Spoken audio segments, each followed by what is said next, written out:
Friends, మనకి చాలా రోజుల తర్వాత ప్రభుత్వ సైన్స్ మ్యూజియంలో ఖాళీగా ఉన్నటువంటి ఆఫీస్ అసిస్టెంట్లు అండ్ అలాగే టెక్నికల్ అసిస్టెంట్ ఉద్యోగాలకి నోటిఫికేషన్ అయితే రిలీజ్ అయింది.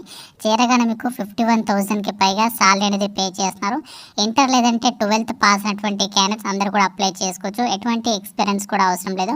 మేల్ అండ్ ఫిమేల్ క్యాండిడేట్స్ అందరూ కూడా అప్లై అయితే చేసుకోవచ్చు. అన్నీ కూడా పర్మనెంట్ ప్రభుత్వ ఉద్యోగాలే. ఫిమేల్ క్యాండిడేట్స్కి అయితే ఎలాంటి అప్లికేషన్ ఫీ లేదు. కంప్లీట్ డీటెయిల్స్తో పాటు అప్లికేషన్ ప్రాసెస్ కూడా చెప్తాను. మీరు వీడియోని ఎక్కడ కూడా స్కిప్ చేయకుండా లాస్ట్ వరకు చూసేసి రిక్రూట్మెంట్కి సంబంధించి కంప్లీట్ డీటెయిల్స్ అయితే తెలుసుకోండి. వీడియో చూసినటువంటి అభ్యర్థులకి ఒకే ఒక స్మాల్ రిక్వెస్ట్. సో చాలామంది చూస్తున్నారు, వీడియోని అప్లై చేసుకొని వెళ్ళిపోతున్నారు కానీ లైక్ చేయడం మర్చిపోతున్నారు. 10 మంది కూడా వీడియో ఉపయోగపడుతుంది కాబట్టి తప్పనిసరిగా వీడియోని ఒకే ఒక చిన్న లైక్ చేసి మీ ఫ్రెండ్స్కి వీడియోని షేర్ చేయండి. ఛానల్ని సబ్స్క్రైబ్ చేసుకోండి. నోటిఫికేషన్ డీటెయిల్ చూసినట్లయితే government of India ministry of culture అండర్లో పనిచేస్తున్నటువంటి national council of science museums అనేటువంటి ప్రభుత్వ అటానమస్ సైంటిఫిక్ ఆర్గనైజేషన్లో ఖాళీగా ఉన్నటువంటి వేకెన్సీస్ని రిక్రూట్మెంట్ చేయడానికి చాలా రోజుల తర్వాత ఈ యొక్క జాబ్ నోటిఫికేషన్ అయితే రిలీజ్ అయింది. ఈ రిక్రూట్మెంట్ నోటిఫికేషన్కి మీరు ఏ రాష్ట్రానికి చెందిన వాళ్ళైనా అందరూ కూడా ఈ యొక్క జాబ్స్కి సంబంధించి అప్లై చేసుకోవచ్చు. అన్ని రాష్ట్రాల వాళ్ళకి కూడా ఇందులో ఈక్వల్ ఛాన్సెస్ అయితే ఉంటాయి. సో ఇక జాబ్స్కి సంబంధించి అప్లై చేసుకోవడానికి ఫిమేల్ క్యాండిడేట్స్కి అయితే ఎలాంటి అప్లికేషన్ ఫీ అయితే లేదు. సో ఇక్కడ మీకు అప్లికేషన్ ప్రాసెస్ కూడా చెప్తాను ఈ యొక్క జాబ్స్కి సంబంధించి. కాబట్టి మీరు వీడియోని స్కిప్ చేయకుండా లాస్ట్ వరకు చూసేసి ఈ రిక్రూట్మెంట్కి సంబంధించి అప్లికేషన్స్ అనేవి సబ్మిషన్ అయితే చేసుకోండి. ముందుగా మనకి ఇక్కడ ఆఫీస్ అసిస్టెంట్ గ్రేడ్ 3కి సంబంధించినటువంటి పోస్టులకి సంబంధించి డీటెయిల్ చూసినట్లయితే ఈ యొక్క ఆఫీస్ అసిస్టెంట్ గ్రేడ్ 3కి సంబంధించినటువంటి పోస్టులకి అప్లై చేసుకోవడానికి మీకు ఉండాల్సినటువంటి ఎడ్యుకేషనల్ క్వాలిఫికేషన్ వచ్చేసి higher secondary are it's equivalent qualifications ఉన్నటువంటి క్యాండిడేట్స్ ఈ యొక్క జాబ్స్కి సంబంధించి అప్లై చేసుకోవచ్చు. హయ్యర్ సెకండరీ అంటే మనకి 12th. సో 12th అంటే ఇంటర్ పాస్ అయినటువంటి క్యాండిడేట్స్ అందరూ కూడా అప్లై చేసుకోవచ్చు. డిప్లొమా వాళ్ళు కూడా ఈ జాబ్స్కి సంబంధించి అప్లై చేసుకోవడానికి ఛాన్స్ అనేది ఉంటుంది. దాంతోపాటు మీకు టైపింగ్కి సంబంధించి స్కిల్స్ అయితే ఉండాలి. ఇంగ్లీష్లో అయితే 35 వర్డ్స్ పర్ మినిట్, లేదంటే హిందీలో అయితే 30 వర్డ్స్ పర్ మినిట్ టైపింగ్కి సంబంధించి స్కిల్స్ అయితే ఉండాలి. ఈ యొక్క ఆఫీస్ అసిస్టెంట్ గ్రేడ్ 3కి సంబంధించి వేకెన్సీస్కి సెలెక్ట్ అయినటువంటి క్యాండిడేట్స్కి 32,000 నుంచి 36,000 మధ్యలో మీకు సాలరీ అనేది ఉంటుంది అని చెప్పేసి ఇచ్చారు. లెవెల్ 2 ప్రకారం మీకు బేసిక్ పేనే 19,900 నుంచి 63,000 వరకు కూడా బేసిక్ పే వస్తుంది. దాంతోపాటు మీకు చాలా రకాల సెంట్రల్ గవర్నమెంట్కి సంబంధించి అలవెన్సెస్ అయితే పే చేస్తారు. అవన్నీ కలుపుకుంటే ఈ విధంగా మీరు సాలరీ ప్యాకేజ్ అనేది పొందొచ్చు.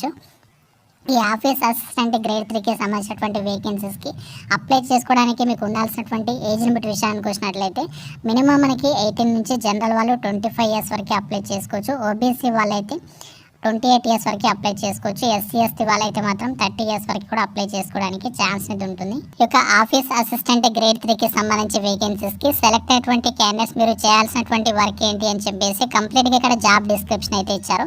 ఇందులో మీరు యొక్క వేకెన్సీస్కి సెలెక్ట్ అయినట్లయితే టైపింగ్కి సంబంధించి అండ్ అలాగే పోస్ట్ ఆఫీస్కి సంబంధించి పోస్ట్ ఆఫీస్కి వెళ్ళి అక్కడ పోస్టల్స్కి సంబంధించి డాక్స్ అనేవి సబ్మిషన్ చేయడము, టికెట్స్ ఇష్యూ చేయడము, ఫోటో కాపీయింగ్, ఫైల్స్ని మెయింటైన్ చేయడము, preparation of processing of bills, making entries in various registers, ledgers, handling purchase and stores, completion of facts and figures of reports. So మనకి ఆఫీస్కి సంబంధించినటువంటి ఏదైతే డ్యూటీస్ ఉంటాయో ఫైల్స్ని maintain చేయడము and అలాగే రికార్డ్స్ని చూసుకోవడము. So ఇక్కడ డ్యూటీస్ అన్ని కూడా మీరు పర్ఫామ్ చేయాల్సి ఉంటుంది అని చెప్పేసి ఇక్కడ జాబ్ డీటెయిల్స్లోనే మెన్షన్ చేయడం అనేది జరిగింది. అలాగే ఈ యొక్క నోటిఫికేషన్లో మనకి టెక్నికల్ అసిస్టెంట్ ఉద్యోగాన్ని కూడా రిక్రూట్మెంట్ చేస్తున్నారు. ఈ యొక్క టెక్నికల్ అసిస్టెంట్ పోస్టులకి సంబంధించి సెలెక్ట్ అయినటువంటి క్యాండిడేట్స్కి మీకు బేసిక్ పేనే లెవెల్ 5th ప్రకారం అన్ని అలవెన్సెస్ కలుపుకుంటే 51,000కి పైగానే సాలరీ వస్తుంది అప్రాక్సిమేట్లీ.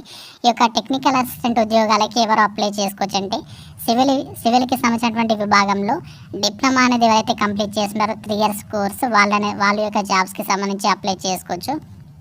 మినిమం మనకి 18 నుంచి 35 ఇయర్స్ వరకు కూడా అప్లై చేసుకోవడానికి ఛాన్స్ అనేది ఉంటుంది. క్యాస్ట్ వరకు కూడా మీకు ఏజ్ రిడక్షన్స్ అనేవి అప్లికేబుల్ అయితే అవుతాయి. ఈ యొక్క టెక్నికల్ అసిస్టెంట్ పోస్టులకి సెలెక్ట్ అయినటువంటి క్యాండిడేట్స్ మీరు చేయాల్సినటువంటి వర్క్ ఏంటి అని చెప్పేసి జాబ్ డిస్క్రిప్షన్ ఇచ్చారు. Repair and maintenance of buildings and installation and are development of landscape and maintenance of science parks including all exhibits అని చెప్పేసి ఇచ్చారు. సో సైన్స్ పార్క్స్కి సంబంధించి వాటిని మెయింటైన్ చేయడము, దానికి సంబంధించి అందులో ఏదైనా కన్స్ట్రక్షన్ రిలేటెడ్గా వర్క్ ఉంటే ఆ యొక్క వర్క్ అనేది చూసుకోవడము, రిపేరింగ్కి సంబంధించి అవ్వచ్చు, మెయింటెనెన్స్కి సంబంధించి అవ్వచ్చు, ఈ యొక్క రిలేటెడ్గా మనకి వర్క్ అనేది అసైన్ చేస్తారు. ఆ యొక్క డ్యూటీస్ అనేవి మనము పర్ఫామ్ చేయాల్సి అయితే ఉంటుంది. ఇప్పుడు ఈ యొక్క జాబ్స్కి సంబంధించి అప్లికేషన్ ప్రాసెస్ అయితే చూద్దాం. అప్లికేషన్ ఫామ్ అనేది మనకి నోటిఫికేషన్లోనే ప్రొవైడ్ చేస్తారు. ఈ యొక్క అప్లికేషన్ ఫామ్ అనేది డౌన్లోడ్ చేసుకుని ప్రింట్అవుట్ తీసుకుని అప్లికేషన్ ఫామ్స్ అనేవి మీరు పోస్ట్ ద్వారా అప్లికేషన్స్ అనేవి పంపాల్సి ఉంటుంది. ఫస్ట్ వచ్చేసి మనకి ఇక్కడ నోటిఫికేషన్కి సంబంధించి అడ్వర్టైజ్మెంట్ నెంబర్ అనేది రాయాలి. సో మనకి నోటిఫికేషన్లో ఫస్ట్ పేజీలోనే ఉంది అడ్వర్టైజ్మెంట్ నెంబర్. ఆ నెంబర్ అనేది ఇక్కడ మీరు రాయాలి. తర్వాత డేట్, ఏ పోస్ట్కి అప్లై చేస్తున్నారో ఆ పోస్ట్ నేమ్, తర్వాత ఇక్కడ మీరు డీడీ అనేది తీస్తే అక్కడ డీడీకి సంబంధించి DD number, amount, closing date, ఒకవేళ మీరు ఈ ట్రాన్సాక్షన్ అంటే మనకు ఆన్లైన్లో ఒకవేళ చేస్తే దానికి సంబంధించి రెఫరెన్స్ నెంబర్ కానీ డేట్ ఆఫ్ ట్రాన్సాక్షన్ అనేది మీరు మెన్షన్ చేయాల్సి ఉంటుంది. దాని తర్వాత ఇక్కడ మీరు రైట్ సైడ్లో అప్లికేషన్ ఏదైతే మనకి ఇక్కడ ఇచ్చారో, సో ఇక్కడ మీరు ఏం చేస్తారంటే మీ యొక్క రీసెంట్గా దిగినటువంటి పాస్పోర్ట్ ఫోటోగ్రాఫ్ అనేది అతికించాల్సి ఉంటుంది. ఎటువంటి సైన్ పెట్టాల్సినటువంటి అవసరం లేదు, జస్ట్ మీరు ఫోటోగ్రాఫ్ అనేది అతికించాలి. అతికించిన తర్వాత ఇక్కడ మీరు ఏ పోస్ట్కి అప్లై చేస్తున్నారో ఆ పోస్ట్ నేమ్ అనేది రాయాలి. తర్వాత ఇక్కడ ఫుల్ నేమ్ వచ్చేసి మీరు క్యాపిటల్ లెటర్లో అయితే రాయాలి యాజ్ పర్ ఎస్ఎస్సి మెమో ప్రకారం. తర్వాత అడ్రస్ డీటెయిల్స్లో మీ యొక్క present address, permanent address, email address and అలాగే మొబైల్ నెంబర్ అనేది రాయాలి. సో ఇక్కడ ఈ యొక్క డీటెయిల్స్ అనేవి రాసిన తర్వాత నెక్స్ట్ మీ యొక్క డేట్ ఆఫ్ బర్త్ అనేది రాయాలి. Date and place of birth, so ఇక్కడ ఏ రోజు జన్మించారు, తర్వాత దానికి సంబంధించి ప్లేస్ అవన్నీ కూడా మీరు మెన్షన్ చేయాల్సి ఉంటుంది. Yes citizen of India by birth and or domicile అని చెప్పేసి అడుగుతున్నారు. సో మనం ఇండియన్ సిటిజన్ కాబట్టి ఇక్కడ ఎస్ అని చెప్పేసి అయితే ఇస్తాము. తర్వాత అయితే మనము నో అని చెప్పేసి అయితే ఇక్కడ రాసేసేయండి. తర్వాత మీరు ఏ స్టేట్కి చెందిన వాళ్ళు, సో మీరు ఆంధ్రప్రదేశ్ అయితే ఆంధ్రప్రదేశ్, తెలంగాణ అయితే తెలంగాణ అని చెప్పేసి స్టేట్ నేమ్ అనేది రాయాలి. తర్వాత మీ యొక్క ఫాదర్ నేమ్, తర్వాత అడ్రస్ డీటెయిల్స్, ఫాదర్ యొక్క ఆక్యుపేషన్ అంటే ఏం చేస్తారు వర్క్, దానికి సంబంధించి డీటెయిల్స్ రాయాలి. తర్వాత ఇక్కడ మీ యొక్క ఫాదర్కి సంబంధించి కూడా ఇండియన్ సిటిజన్ కాబట్టి ఇక్కడ ఎస్ అని చెప్పేసి రాయాలి. తర్వాత సెకండ్ ఇదేమో నో అని చెప్పేసి రాసేసేయండి.